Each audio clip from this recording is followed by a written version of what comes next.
السلام عليكم. عايزه اقول بس طبعا انا في مكه ومكه دي فيها روحي. اقسم بالله ما بعشق في حاجه في حياتي قد مكه، اقسم بالله. عندي مكه والكعبه، الله يرزقني كده زياره بيت الله الحرام مرارا وتكرارا انا وكل مشتاق. انا من الناس، انا عايزه اتكلم بس عن موضوع الزياره واحنا طلعنا ازاي. انا من الناس اللي ربنا اتم عليها الحج بالزياره، فعايزه اقول للناس تجربتي، وعايزه اقول للناس اللي حصل معانا، وعايزه اقول التجربه، وان ربنا سبحانه وتعالى حطينا في اختبارات رهيبه رهيبه. يمكن من اول يوم دخلنا فيه الفندق، اقسم بالله. المهم، اول حاجه انا اصحابي قاعدين معايا، احنا دخلنا مكه ما كناش عارفين، احنا جايين الزياره ما كناش عارفين اللي هيحصل نهائي. كنا كل اللي احنا عارفينه زي اصحابنا اللي حجوا قبل كده ان الامير السعودي بيفتح عرفه بعد العصر، بيدخل الحجاج الرسميين والكلام ده، وكل حاجه بتبقى ماشيه تمام قوي. والحجاج اللي غير رسميين اللي هو احنا بيدخلهم بعد العصر. بعد العصر بيفتح عرفه والناس كلها بتدخل، فاحنا كنا عارفين كده. ففجاه لما جينا هنا كناش عارفين. لقينا الشرطه دخلت علينا. عايزه اقول بقى على الشرطه بقى بالذات، احنا الشرطه ما اذتناش في شيء على فكره، يعني الشرطه السعوديه ما اذتناش في شيء، بس احنا اول مره ناس تهجم علينا، واول مره الناس تكسر البيبان علينا، فاحنا خفنا طبيعي، خفنا. الناس اللي بتقول لك احنا اتبهدلنا واتعملنا، احنا خفنا، يعني كان في خوف، كان في ذعر. تمام. الخوف ده لوحده ميزان حسنات، في ميزان حسناتنا. هو انت هتحج كده بالسهل؟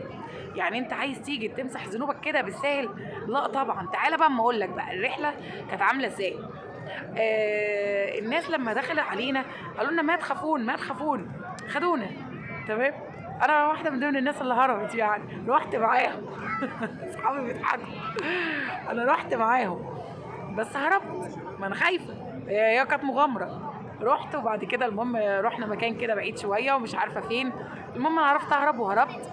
والموضوع يعني موضوع الهروب سهل برضه، ما كانش صعب. انا قلت له انا نسيت الباسبور في البيت، تعالي هاتيه، وقصه تانية هحكيها بعدين. المهم يعني عايزين نخش في المهم ان الشرطه السعوديه خدتنا، ولما خدونا احنا كنا بنعيط ومرعوبين وعاملين كده ومش عارفه ايه عشان كنا خايفين. فبعد كده هم بقوا يقولوا لنا في الاتوبيس احنا خايفين عليكم يا حجاج، احنا برضو مش احنا برضو مغيبين، احنا جايين عرف، احنا عايزين عرف، احنا عايزين نحج، احنا مغيبين تماما. احنا خايفين عليكم يا حجاج. يا عم ما تخافش، الشمس كذا، مالكش دعوه انت، احنا بنعمل كده، ودونا ومالكوش دعوه، نخش عرفه ومالكوش دعوه، هدفنا الحج، هدفنا جايين حبا في الله، عايزين رحمه ربنا تنزل علينا. فكنا عارفين ان احنا، المهم ايه، احنا في رعب بقى منهم. المهم خدوا الناس. طبعا انا هربت عشان اصحابي زعلوا مني ان انا هربت، ولا فرق معايا. راحوا واخدين الناس وراحوا رايحين جده، سابوهم في جده. فالشرطه بقت تقول لهم ايه، عدوا الناحيه الثانيه وخدوا تاكسي وخشوا معانا. الشرطه هي اللي بقت تقول لهم عدوا الناحيه الثانيه وخدوا تاكسي واركبوا. تمام. دخلوا تاني في نفس اليوم، قبض علينا تاني، هربت. فاهمين؟ المهم هربنا. لو شرطي وقفني، فلو انت اهم حاجه عندهم هنا الصدق. بالصدق انت جايه ليه؟ انا جايه حج، اعدي. يعني انت بجد مش عارفه، بس يعني المهم انت جايه ليه؟ والله انا جايه عشان حج، فاعدي. ويعمل نفسه مش واخد بقى. بس كانوا مسهلين لنا الموضوع، بس ايه، في السر شويه مسهلين لنا. هم جايين عارفين ان احنا بنحج، هم عارفين ان احنا غلابه، ظروفنا على قدنا والمبلغ اللي معانا على قد، فكانوا بيخلونا نعدي، كانوا بيسهلوا لنا الدنيا. اوقات تانية والناس تانية معانا اتقبض عليهم احنا كذا مره يعني، وهربنا من فندق لفندق. اللي كان ضايقنا ان احنا كنا فعلا مرعوبين منهم، كنا مرعوبين جدا، فكنا بنهرب من غير شنطنا، من غير اكلنا، من غير حاجتنا. ودي بقى الاختبارات، دي بقى كانت النقطه المهمه اللي كانت فاصل عشان نعرف معادن الناس.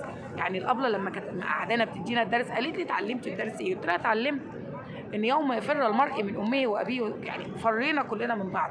بقت معاها لقمه مخبيه عليها عشان ما تديهاش للتانيه، واحنا معناش اكل، احنا بقينا نهرب من فندق لفندق عشان ما معناش اكل. بقت اللي معاها اكل يا اما تطلعه وفهمت الدرس وفهمت رحمه ربنا، بقينا نقسم اللقمه مع بعض، يا اما هتخبيها وتاكلها لوحدها. حصلت معانا والله. يا اما نقسم ازازه الميه مع بعض، يا اما هشربها لوحدي. حصلت برضو معانا يعني كده، سبحان الله. الناس اللي بتقول ما كانش فيه ميه وما كانش فيه اكل والناس كانت بتموت والناس كانت في عرفه. المهم الاول، السعوديين اكرمونا، اهل مكه اكرموني واستضافوني في بيتهم وجابوا لنا اكل في الفندق، ساعدوني، ساعدوا اصحابي وجابوا لنا حاجات كتير وطبطبوا علينا واحتوونا وقعدوا ما كانوش ما كانوا مثلا متضايقين من المواقف اللي بتحصل، بس انتوا جايين غلط. انا مش عارفه ان احنا جايين غلط يا جماعه، والمصحف ما نعرف احنا جايين غلط، والله العظيم احنا ما نعرف، احنا جايين عشان نحج، جاي بس مش عارفين احنا جايين، والله العظيم ما عارفين. المهم ساعدونا، وقفوا جنبنا، طبطبوا علينا واصحابي وجابوا لنا اكل واحتوونا. وانا عن نفسي لبست نقاب ورحت عشت عند واحده صاحبتي شويه، وكانت اجمل ايام والله، وكانت اجمل ايام الحج. يعني انا لو في مغامره تاني هغامر وهطلع تاني، فاهمين؟ المهم ايه يعني انا لو المغامره دي جات لي تاني ان انا اجي حج واجي كده بيت الله هاجي، بس يعني مثلا ايه، يعني انا ما رضاش امي تيجي بنفس الطريقه لان امي هتتعب، لكن انا لا، انا هعافر وانا صغيره وهجري وهعمل وهسوي. طبعا يعني هم خلاص السعوديه ضيقتها علينا. حاجه تانية كان ايه تاني يا نشوى اللي حصل؟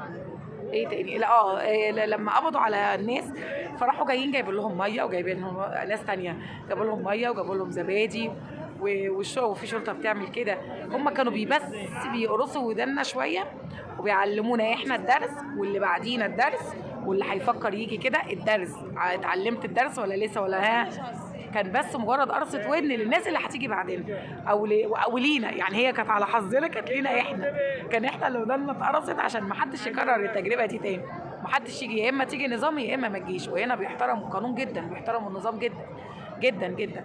المهم ان الشرطه بصراحه عاملتنا برحمه وعاملتنا بموده، وخلاص خلصنا من الموضوع دوت.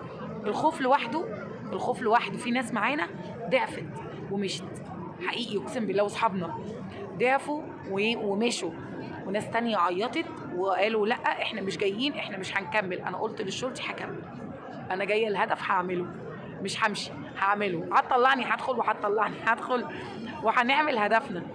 بقينا ما بنقعد في الاوضه في الضلمه بالليل طول الليل قاعدين في ذكر الله، قاعدين في ادعيه، قاعدين نعيط، قاعدين خايفين. كمان ما كانش اوقات كتير ما كانش معانا اكل، جعانين، وكل ده حبا في الله، وكل ده زود لنا اجرنا. يعني هو ما احنا برضو مش هناخد يتمسح لنا ذنوبنا الفظيعه ببلاش، لا بالعكس. قعدنا كتير نعيط واحنا ونصلي قيام الليل وندعي لا الخوف ده قربنا من ربنا اكتر، خدنا اجر اكتر، يعني متاكده ان شاء الله ربنا يدينا اجر اكتر. حاجه تانية بقى، يوم عرفه سمعت واحده كاتبه كلام يا ساتر يا رب، ان ما كانش فيه خير وما كانش فيه اكل واهالينا ماتوا واهالينا عملوا، والسعوديه رمت عيالنا ورمت امهاتنا قصدي وابهاتنا وكذا، والاسعاف ما كانتش بتيجي. ما حصلش على فكره، لا ما حصلش. احنا كنا ناس من ضمن الناس اللي موجوده هناك. احنا اول ما دخلنا عرفه احنا دخلنا الساعه كام؟ 8:30 والله العظيم. الساعه 9 صاحبتي اغمى عليها الساعه 9 واحده اغمى عليها، 9:15 نشوه اوبا، كل واحده بقت بتغمى عليها. في ايه يا جماعه؟ في وانا عماله اقول لهم انتوا بتستعبطوا صح؟ هو ده اللي احنا جايينه؟ احنا لسه داخلين عرفه. ايه، اصحابي بداوا يغمى عليهم من تعالي يا امان، تعالي اقعدي عشان بعمل فيديو. طيب المهم اول ما دخلنا عرفه بداوا البنات يغمى عليهم. الحاجه وحر صعب جدا، وكانت صعقه السخونيه بتيجي هنا في المخ، بيعملوا كده. المهم شويه وانا عماله انتوا بتستعبطوا، انتوا بتعملوا مش عارفه ايه، اغمى عليا انا كمان، بقيت زيهم. فضلت فعلا مغمى عليا، بس حقيقي كان مغمى عليا لحد صلاه الجمعه. الخير اللي حوالينا كتير، بس مد ايدك وخد. ما عندكش قوه، ما عندكش اراده، ما عندكش نفس، انت زاهد الدنيا كلها. المهم ان احنا فعلا كان في عرفه كان في حاجات خيرات الله، اقسم بالله خيرات الله، لدرجه ان الناس كانت بترميها في الزباله، اقسم بالله خيرات الله. كان كل عصاير بالهبل، جيلاتي بالهبل، اكل بالهبل، خير ما بعده خير يكفي بلد بحالها حقيقي. بس يعني انا هو ده اللي انا عايزه اقوله، ان احنا اتبسطنا قوي، التجربه كانت جميله قوي وكانت حلوه قوي، واهل السعوديه اكرمونا، مفيش حد خفنا واتذعرنا. دلوقتي بقيت اعدي من قدام الظابط اقول له انت عارف من يومين كنت بخاف منك، دلوقتي عادي، احنا اصحاب، ويضحكوا ويهزروا والموضوع عادي. واحنا اللي كنا غير نظاميين، بس حقيقي ما كناش نعرف اللي هيحصل، وما كناش نعرف كل الحاجات دي. ولو جت التجربه تاني هعيدها. هتعيديها؟ ايمان هتعيدي التجربه تاني؟ طبعا طبعا حبا في الله هنعيدها.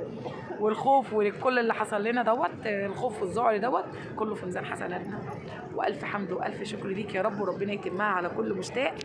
ويا رب يا رب ما يكونش اخر العهد ما بيننا ابدا ابدا، وتكون مكه، تكون الكعبه، تكون كده نفضل كده عليها رايحين جايين. يا رب يا رب اكتبها لنا تاني مرارا وتكرارا. السلام عليكم.